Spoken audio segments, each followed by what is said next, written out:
Hey there, and welcome back to the Restaurant Rockstars podcast. Wow, you got to stay tuned to this episode. Mr. Jesse Vasquez has so many key learnings about how to dominate your competition through market leadership and really understanding what he calls the four quadrants, okay? Which concept does yours fit?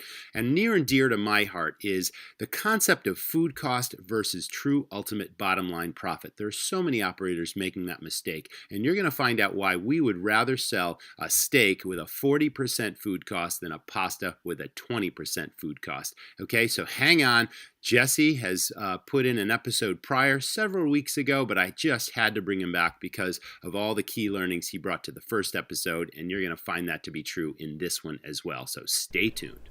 Hey everybody, welcome back to the Restaurant Rockstars podcast. I am really excited because a couple of weeks ago, my guest, Mr. Jesse Vasquez, was one of my absolute favorite guests. You know, it's rare that I get a chance to sit down with someone who shares so many similar philosophies on how to run restaurants. And, you know, Jesse is a true operator's operator. He's not only run his own restaurants, but he's been also on the franchise side, both on the corporate side of things, building franchises around the globe, but running his own, and now he's consulting, and he does great work introducing new chefs to the business. So welcome back to the show, Jesse. It's exciting to have you again so soon. Oh, Roger, thank you so much for having me back. This is great, and I can't wait to jump into some of the topics that we're going to review today. And hopefully we'll be able to add some value to restaurateurs that are out there trying to make a go of it. Well, that's just one of the reasons why I'm really enjoying these conversations, Jesse, because it really is all about how to help other operators, you know, not only succeed, but really take it to the next level. And you are just a wealth of information in that area, and we agree on most everything we talk about. So I think we'll share lots of valuable information today. You reached out to me with two new topics that are definitely near and dear to my heart because I certainly had lots of experience with these. So we'll tackle them one at a time. But the first is really all about marketing strategy. And you introduced the concept of four logical quadrants that any restaurant business fits into. Do you want to take it from there and sort of explain? Yeah, I mean, this idea came to me back in the early '90s. There was a lot of emphasis on marketing, and one of the things that I noticed is that many restaurants really didn't have a clear understanding of what and who they were, for lack of a better term. And it kind of goes back to a little bit of what we spoke about last time regarding the sign. What does the sign say? So basically, there's four quadrants or four categories into which all restaurants fall into. And these categories are based on the customer's perception. So you're either, and they all end with EST. So you're either in the best quadrant, you're either in the easiest quadrant, the cheapest, or the biggest. And depending on which quadrant or category you're in, your goal is to become the leader in that category. So in other words, if you're in the cheapest category, and that's okay, as long as you're the leader in that category. Unfortunately, many restaurants and restaurateurs don't really understand what categories they're in. And let's take, for example, McDonald's back in the 1990s. McDonald's in the early 90s or late 80s, early 90s, there's no doubt they were in the easiest category. There was a McDonald's either within 3 blocks or 3 miles of where you were. They had drive-throughs. They were going from single booth drive-throughs to double booth drive-throughs, and in certain cases, 3 booth drive-throughs. They were upgrading their POS systems, their menu systems. There was a big focus on new stores with ingress, egress, enough parking, etc. So definitely they were the leader. Their competitive advantage was that category, which was they were in the easiest category. They hired a lot of consultants to come in and survey customers and get a feel for these where they were. And each survey or each consultant that came in basically put them in that category. They were the easiest. There was no one closer to them or close to them. So what did they do? They went after the cheapest category. So that's right around that time is when Taco Bell was coming out with the 29, 39, 49 tacos. And so McDonald's got into that arena, into that category. So what they did was they took their brand, which at that time was the Big Mac, and they were selling it for 99 cents, buy one, get one, and that kind of stuff. Then they started selling hamburgers for 29 cents, and it started on February 29th, and it went real well. So then they kept that program, and they brought in the cheeseburgers. So it was 29-cent hamburgers, 39-cent cheeseburgers, and they got into that, trying to be the cheapest. Leader in the cheapest category, but that wasn't their competitive advantage. So what happened to McDonald's during that time is they got stuck into this discounting categories, so to speak, and they really couldn't get out of it, because every time they tried to get out of it, you would see an impact to sales, because people were, they were going there for 29-cent hamburgers. Mm-hmm. And basically what they did, in my opinion, was they destroyed the brand product, which was the Big Mac. In other words, once they started to raise the price of the Big Mac, it just didn't taste the same. Because you got used to a Big Mac being 99 cents. And at 99 cents, it was a good value. For sure. But once you bring it up to $3, it just doesn't taste as good. So nowadays, you hardly ever see advertisement for a Big Mac from McDonald's.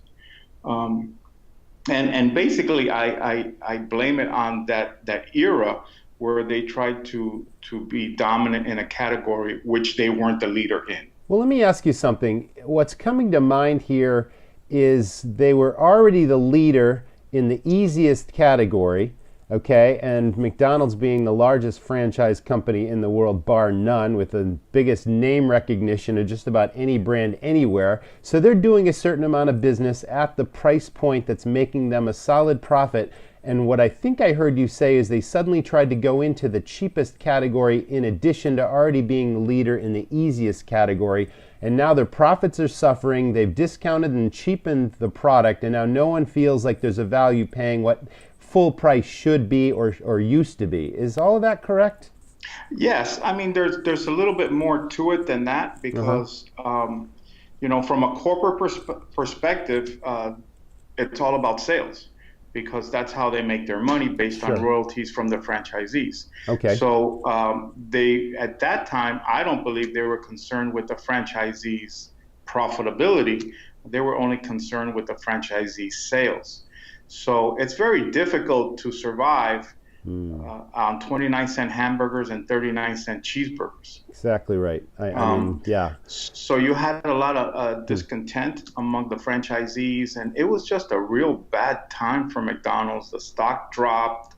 There was a lot of changeover or turnover up in top management. And I think it all goes back to trying to be a leader in a category in which wasn't their category to begin with.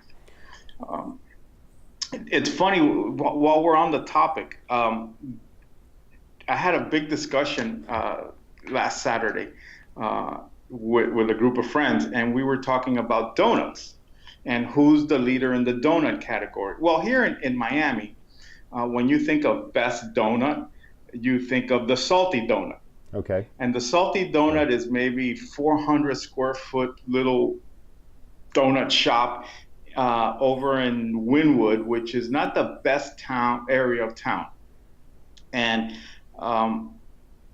I told my girlfriend about 2 weeks ago, let's go on a Saturday morning. And she, I dragged her tooth and nail to I don't want to go there. Why are we driving to buy a donut? But anyway, once we got there, she loved it. And they have like specialty donuts, and they're oversized donuts, and they're kind of funky donuts. And she loved it. And this was really interesting. And this is what makes them the best, because the best is basically the perception of the customer. And what they did, they had a Polaroid, this little Polaroid camera and instant camera. You know, remember you take a picture and the thing slides That was out, and big then in you the have 70s. yeah. Do they still have those, or you're talking I about a didn't vintage camera that still works? right. I well, they're selling them now, which I Oh, wasn't aware of. okay. So they're making a comeback. Hmm. And but they had one there, and I thought, wow, that's pretty cool. So what happens is after you buy your donut, you go and you take a picture. So we took a picture of ourselves, and then they give you a clothes hanger clip, and you get to put the picture on their Christmas tree. Oh, So think about it. So yes. now you got this picture. So what do? You take a picture of the picture and you put it on Instagram and you talk about your experience That's smart. at the salty donut. Yes, And that picture is going to stay there through Christmas. So every for sure. time you send friends over there, they're going to look for your picture, and then they're going to take a picture of that picture and put it on Instagram. So it's great I love it. advertisement. I thought to myself, who in their right mind would open up a donut shop in this area of town, and high end? It was expensive. Two donuts and two coffees were $17. So, Really? Wow. yeah, That's but it that's was but it was really high packed. end. I've never heard of that. But it was packed. Wow. And Huh. the point is, people get in their cars and go out of their way to have this donut. Mm. Yes, yes. And And now the buzz is out there and people are talking about it, and I love that photo idea. I think that's really smart. it's great. And Mm. the key is, obviously they're the leader in their category. So That is really great. I think there's a lot of takeaways from that idea alone. So, other than okay, so you were talking about a donut shop being the best. Are there other types of restaurants that fit into that best quality, like 5-star type restaurants, chef operated restaurants, that sort of thing? They would also fit into that high quality, high price point best category. Is that right? right. Well, again, it goes back to whether it's the best or not it's the perception of the customer. So when the customer, you ask an Yeah. individual, somebody, which is the best steakhouse? Hmm. What's the first thing that comes to mind? Which is the best seafood restaurant? Well, and here in South Florida, the first thing that'll come to mind is Joe's Stone Crabs. Oh yeah, I'm familiar with Joe's. Keep that leading position in that category, and when they advertise and market themselves, that they market themselves as the best and not necessarily as the easiest or the cheapest or the biggest, etc. Hmm. And that's where the mistakes come in. So taking a step back, once again, it's really about restaurateurs understanding what their restaurants are or who they are, Sure. and being able to promote that. All right. What would you say let's talk about the biggest category. That's restaurants trying to be everything to all people. Yes, there's different ways of looking at it. For example, if you think about, let's just say sodas. If you think about, beverages, Hmm. the first thing that pops to mind is Coke. When you think about adhesive bandages, you think of Band-Aid. I mean, these are the first things that pop into your mind. Hmm. So that's one of the ways to look at the biggest category. But it's also trying to be all things to all people. So if you have a sports bar, you definitely want to be the sports bar. If you want to be in the biggest category or the leader in the biggest category, well, it's the one with the most seats, the most TVs, the most ambiance, the most, every time you think of something, it's the most, the Sure. biggest menu Yeah. variety per That makes se. sense. So that's kind of where you are in that category. So you have to keep your competitive advantage as the leader. And again, you're going to be around for a long, long, long, long time. And if you're not the leader, you risk not being around for a long time. So that's marketing strategy, as simple as it gets. And I know in the advertising world they call it positioning, but every operator, when they start a business, they should have a marketing plan. They should really think through who the target customer is. There's market research that has to happen. You really need to zero in on all those things. The brand, what does the brand represent? And where's the location? And who are you going to market to within that location? Is it corporate workers because you're in an industrial area or a city area? Is it suburbia and you're going to target residences? All that kind of stuff really fits into this category. And then you get even, closer to dialing it in with the quadrant idea that Jesse's presenting here. What does your customer think of your place and what are they looking for, and that's what you need to deliver in the greatest volume in order to find that success. I'm really glad you brought that topic up. Why don't we shift gears now to sort of, let's talk about financials a little bit. Let's talk about percentages versus profits. I mean, I know that in working with lots of people, I see this happen all the time. You know, everyone's got sort of food cost in mind. You become obsessed with having a low food cost, and that is sort of misleading in some ways. I find that to be probably the biggest issue that I see when I go to restaurants or restaurants that need help. Usually when you speak to the management, they're talking to you in percents. And as somebody that's been in the business all their lives, all his life, I can tell you that not once did I ever take a percent to the bank. The 4 restaurants that I owned, I only took dollars to the bank. So I thought only in dollars. And I really didn't care so much about percents. It was really all about the bottom line. And I'll give you an example. My first restaurant, which probably was the most profitable restaurant, my food cost was close to 40%. And if I told people in the industry my food cost is 40%, they would say, well, he has no controls and he's not on top of it and they're robbing him blind. And let me tell you something, nobody had more control on food costs than I did. That 40% had to do with me street fighting and getting people into the restaurant. So there was a lot of discounting being done. I was doing a lot of caterings, etc. And I was really wanted to make sure that I brought people into the restaurant. In other words, I wanted butts in seats. And the more butts in seats I had, at the end of the day, the more penny profit I made and the more money I made and took to the bank. So percents are really tricky. I can share with you an experience I had a few months ago with a fine dining restaurant, and I'm talking to the manager, and they get a call for to book a party, and I mean, you talk about really just putting obstacles in the way of bringing customers into your establishment. Now, this is a beautiful restaurant, probably one of the most scenic and beautiful views in South Florida, but they're struggling to get people in the door. And the manager just would not budge on pricing and putting all types of conditions on this event. And afterwards, and he didn't get it, of course. And I asked him, and I said, well, why don't you, give them a deal, get them in. And he said, no, because, I got to watch my food costs. And I'm thinking to myself, my God, you had 100 people that were going to come into your restaurant, experience the ambiance, experience the great food, experience the great service. I mean, how many of those 100 were you going to recapture to come back? And you decided not to bring them in because you were worried about your food cost percent? That's penny wise and dollar foolish.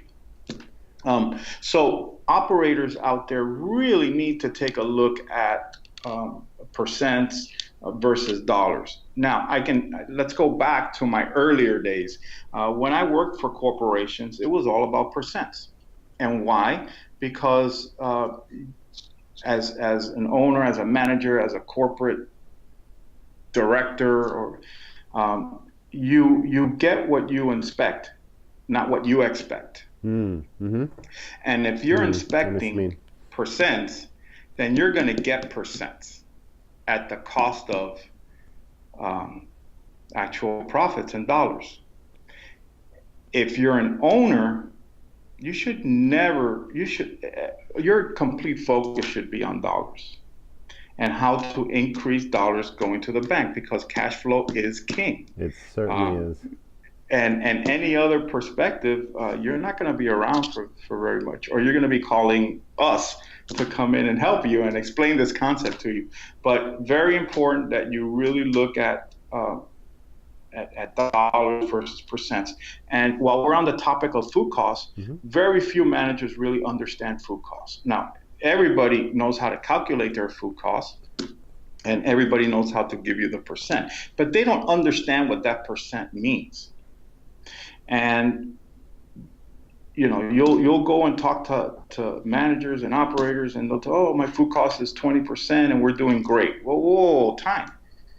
What does that mean? What is that 20% compared to what? Compared to who? And you should be comparing it to you. So what I mean by that is maybe that's a good food cost in general, but not a great food cost for you specifically. Yes. Because it doesn't really show controls. And in order to understand food costs, we have to go back to the basics. And you have to understand, I call it base food. A lot of people call it optimum food.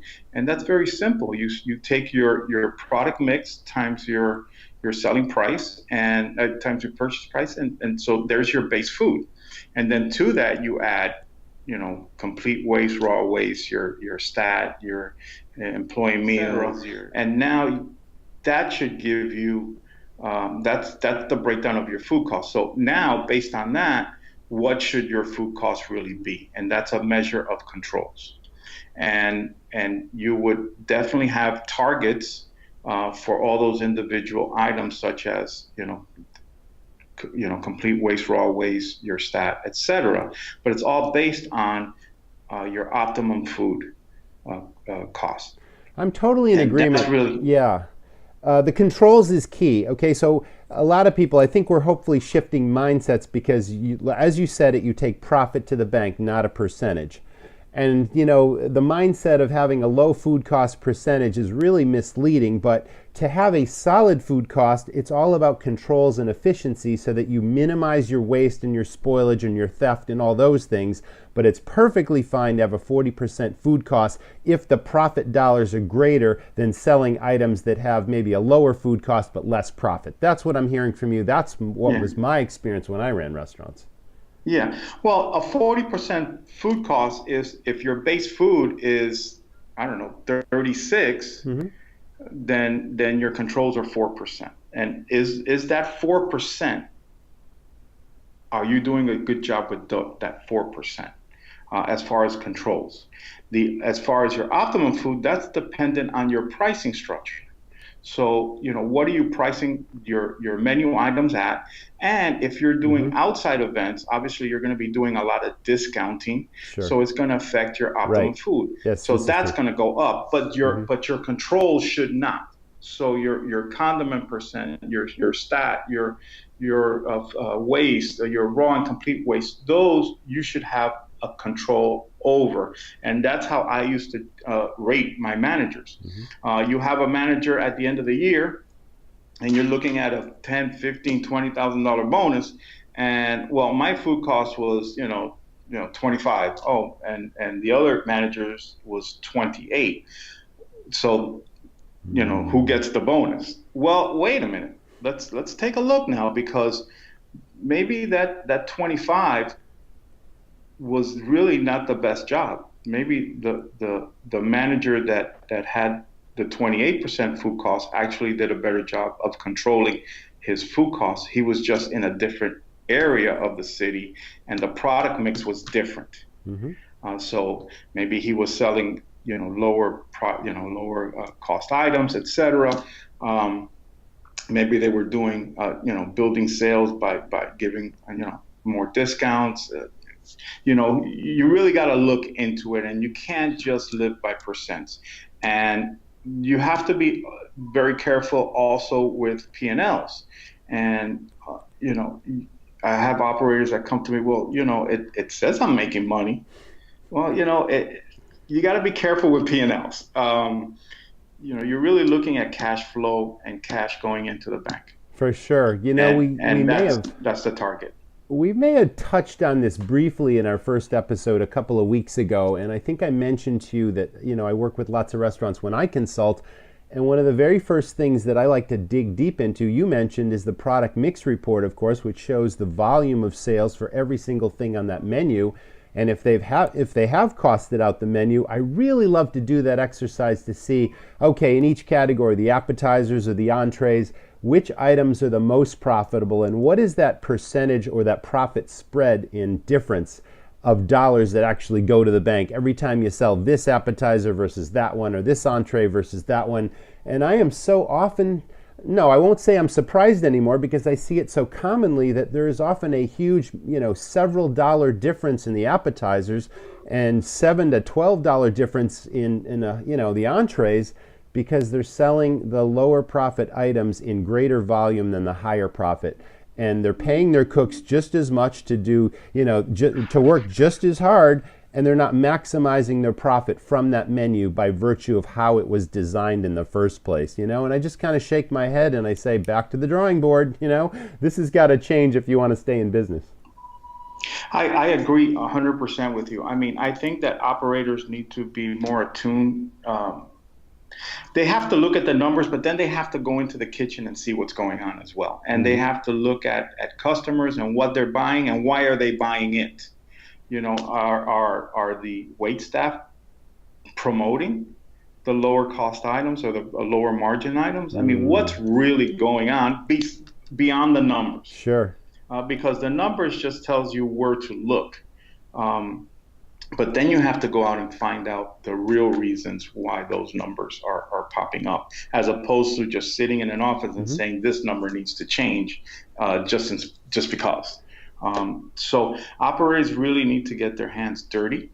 And like we said last episode, they have to street fight. So street fight with the categories, but you got to get your hands dirty, and you got to be unpredictable. But you have to be able to go into your restaurant and understand what's happening and what's going on, and to really understand your customers, because maybe that low margin item is just so good that's what everybody wants. So do we raise the price on it? So now we have to make a decision. What will the market really bear on that item? If it's that popular, is it going to lose a tremendous amount of sales if you do raise the price? And even if you do, you're going to move people into other items that they might make a higher profit on. So there are certain adjustments that you can make. Can you substitute an ingredient? Can you change portion sizes? Can you raise prices? I mean, these are all strategies in the short term.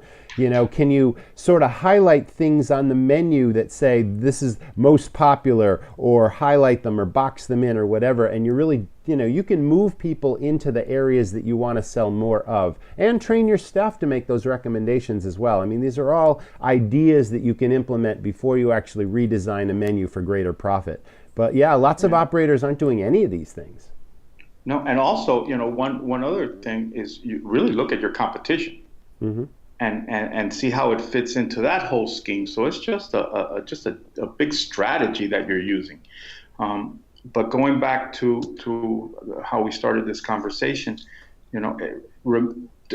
it's all about dollars and making sure that the dollars are getting down to I'm not even going to say to the bank, getting to the bank. Absolutely. That's the key. Right. So, it's okay to look at percents as red flags to start the process of looking further into it. But don't rely totally on percents to judge whether you're doing a good or bad job, because I've seen some of the lowest food cost percent restaurants close.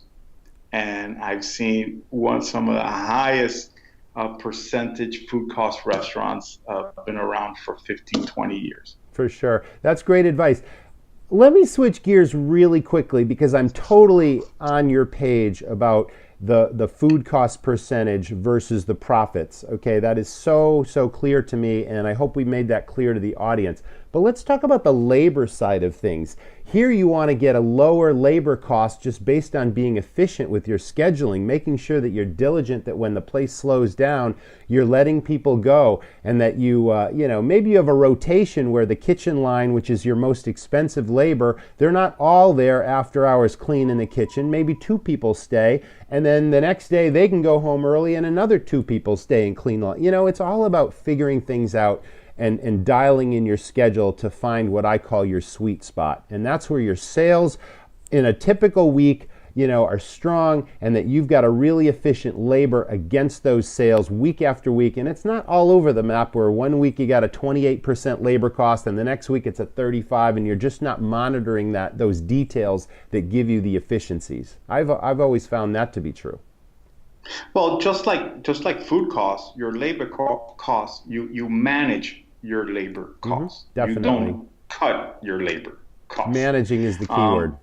Is the key word. And unfortunately for those in the audience that work for big companies, I mean, back in the 80s, when you work for a corporation, for example, at the end of the month, they would look at your P&L and analyze your labor.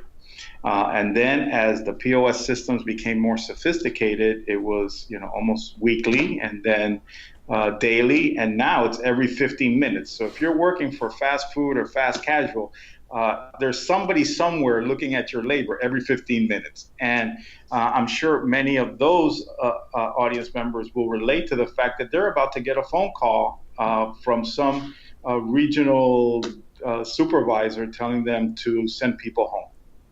And sometimes you're just stuck in that position, and there's really nothing you can do because, that's just the nature of that beast. However, obviously that's not the way to build a business. That's not the way to build profits. I've always looked at labor as a tool to increase sales and increase my profit. And I've always looked at it that way. With the amount of money, the amount of wages that I pay my employees, with the hours that I use, and one has to be very astute to managing labor, because all too often we might send somebody home, and then all of a sudden we get a rush, unexpected rush. So you have to be able to balance it. A lot of it has to do, obviously, with technical information that you can gather. Sure. A lot of it has to do with trends, history, and a lot of it has to do with experience and just a little bit with gut. But never, if it doesn't feel right sometimes, just don't do it. But as we said before, it's about managing labor and doing everything that you can. When you look at labor, is how can I use this to increase sales and therefore increase my profits? And that's the approach that operators should be taking. And in most cases, it means adding somebody onto the shift in order to be able to turn tables quicker, in order to provide better service and get repeat business, et cetera. So let's start looking at these line items a little bit different than we have in the past. I always had a lot of luck or success, you might say, by cross-training my people so that they could perform multiple jobs, work in multiple positions or stations. And then we also had an on-call policy, which worked really, really well. So even if we cut staff early and then all of a sudden the unexpected happens and the bus shows up, I had 2 or 3 people that I could call that we fairly rotated, on a weekly basis, that were willing to come back in, and we'd give them an incentive to do so. And we didn't have to use it that often. It happened occasionally, but that gave me a certain comfort level of knowing that the backup was there if I needed it. But if I didn't need it, I was managing my labor efficiently. Yeah, and that's exactly it. You were managing your labor line, and you put strategies in place, and it sounds like you had strategic reserve in case anything Right. did happen. Yes. You were able to spin on a dime, and so you got to take those things into consideration as well. And those are key. Those are key to these line items. And again, what are we talking about? Let's not focus so much on the percents. Let's just focus on using those lines as tools to increase sales and therefore increase profits. Excellent advice, as always. Is there anything we've missed today, Jesse? Anything else you want to talk about? One of the things I wanted to see if we could touch on, and maybe this is more appropriate for another episode, but there's a lot of mistakes when it comes to franchising both from the potential franchisee perspective and the franchisor perspective. Now, I worked as a business consultant for several of the food service giants, so I understand the franchising side of it. And I also had a franchise restaurant, so I understand it from a franchisee perspective. And many young entrepreneurs getting into our industry decide to go the franchise route. And my advice is always to take a step back and really, really, really be honest, take the enthusiasm out of it. And what is the franchisor selling? And you have to understand that. Are they in the restaurant business or are they in the commissary business? Mm-hmm. So a lot of times, you enter into a franchise and basically it's about them selling you their products. So it's not about them being in the restaurant business. They're in the commissary business. They're there to sell you products, and at a much higher cost than you could probably get it out on with your own vendors. So you really have to be aware of what's going on in that relationship that you're getting into, because it is a marriage, and many franchisees go into it blind. You also have to understand that how much do you really expect to make from these franchises? I think a recent study came out. I think 51% of franchisees make $50,000 or less. So is this really what you want to do? Is that the plan? Also, you really want to take a look at how much money do you have, and can you risk going at? Do you have the working capital and the idea to go in and start your own restaurant and be able to hold out while you build the brand? If you decide to go the franchising route, what about their brand? How expandable is their brand? Is it a local brand? Will it get to a national status? And the other thing is, do you want to be a big fish in a little pond, or you want to be a little fish in a big pond, or sure, whatever that saying is? You really have to understand yourself and what you're getting into. And the first thing that I would do as a franchisee is really investigate how many lawsuits that franchisor is in. Mm-hmm. And if you see that we're looking at anywhere from 3 to 4% of the franchisees are suing the franchisor, run, because it's going to go bad. It's going to go bad. And from a franchisor's perspective, you have to understand that once you bring in these franchisees and they become successful, it's no longer about your concept. In many cases, the franchisees believe it was because of them, not because of your concept. So you have to be very careful with that and who you bring into the fold. And again, another reason why you see so many lawsuits in the franchise industry. Right. And you also have to have the infrastructure in place, because what are you really selling as the franchisor? I just had about 2 months ago, I had a meeting with somebody that wanted me to help them franchise their business. And I looked and I said, well, what is it that you're franchising? I mean, I can go across the street and open this concept, actually probably do it better. Why would I pay you? What are you offering me? You don't have any support. You don't have any marketing people. You don't have, from an operations perspective, the store is really not operationally sound. So what is it that you're selling me? A name that, will it be around in 2 years? Didn't really have a brand established, didn't really have goodwill, didn't have a huge following, and then all those systems weren't really templated for someone else to take over and do it the same way, right? Yeah, absolutely. There was there was no structure, and as the franchisor, he didn't have people in place to not only support the franchisee but also to oversee the franchisee, to make sure that they're doing it correctly. um, franchising is a great topic, and hopefully we'll be able to touch on really get deep into franchising one day. I would like to do that. There's so many problems. Multifaceted, and just let's leave on this note.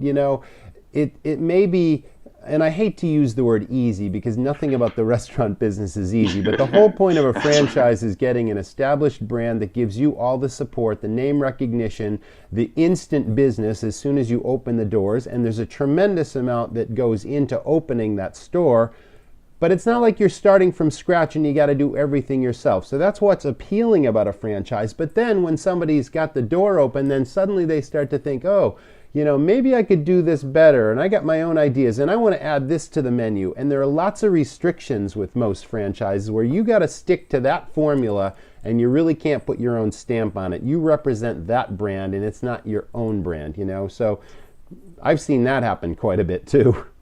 Yeah, and we can talk about all the different stories that come out of the franchise, because it's great success. Yeah. A lot of success stories. A lot of millionaires have come through the franchising system, but there's also been a lot of nightmares if you get involved with the wrong franchise. Well, that's great. That's great advice too. So word to the wise, do your homework, and like Jesse says, check in if you're interested in a franchise. Do your homework, dig deep, dive in, see if they've got lots of lawsuits, and see if they're a reputable business, what their existing franchisees say about the business, and start with that. So Jesse, once again, great conversation. Really enjoyed talking to you. It's been great. Thank you again for having me on. I'm sure we'll do it again real soon. Thanks again. That was the Restaurant Rockstars podcast, Mr. Jesse Vasquez. Great guest. Thanks again for being with us, and we'll see you next time.